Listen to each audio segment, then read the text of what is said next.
I unexpectedly stumbled upon a fragment of an extraterrestrial meteorite that was worth more than any amount of money in my past life. This could be the opportunity for me to achieve the breakthrough of the third evolution. At that moment, I returned to the garage where the gangsters were located with my friend Shaw. When they saw me, one of the gangsters exclaimed with joy, "So Tianchen, you finally came back." They noticed the girl standing behind me and asked, "Is she your sister-in-law?"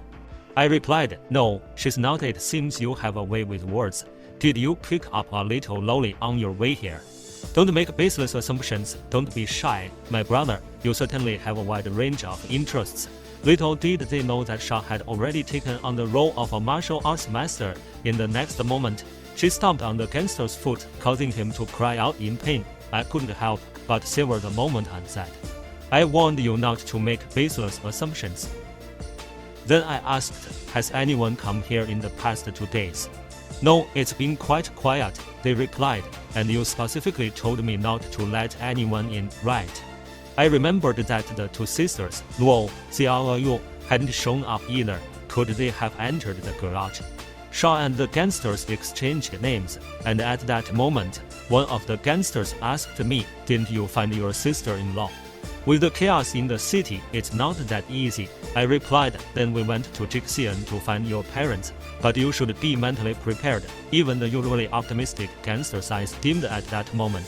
In the middle of the night, while both of them were sound asleep, I knew that this time the reanimated zombies were evolving much faster than in my previous life. I had to make every second count. I also sensed the awakening of the Ebola virus during the previous encounter. At this stage, forcibly triggering Ebola would accelerate the evolution, but the side effects were evident. Minor injuries and weakness were trivial matters compared to the most important factor. Would enhance the strength of the Ebola virus in my body. If my viral resistance couldn't keep up, there was a high possibility of infection or even mutation. Through my controlled breathing technique, I finally managed to suppress the virus for now. It's better to use that technique sparingly until reaching the third level, but the biggest gain this time is the meteorite fragment, a whole 200 grams. Among our group back then, only Suksan was lucky enough to fuse a fragment of over 100 grams, listening to the nonsense talk of the dead kid.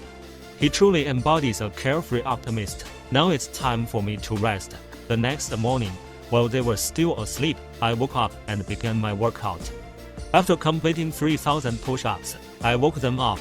The next steps involved distributing equipment and planning the route. Since the gangster had no experience with guns and Shah lacked sufficient arm strength, a handgun for self-defense would suffice.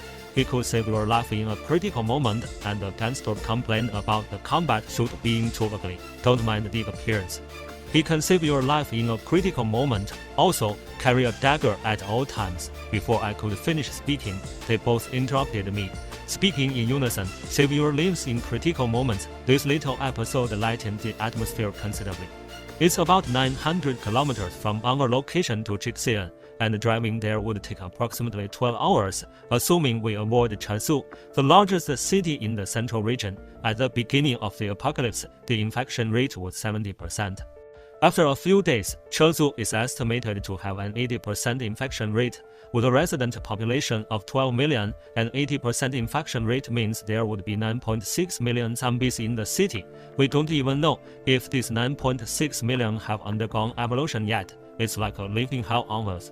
Taking the detour would add an extra 600 kilometers to our journey, and our vehicle consumes a fair amount of fuel. We hope to come across gas stations along the way, and if we run out of fuel, we'll have to continue on foot. We'll aim to travel for 8 hours a day, with the remaining time dedicated to exercise and rest. If all goes well, we should reach Jixian the day after tomorrow.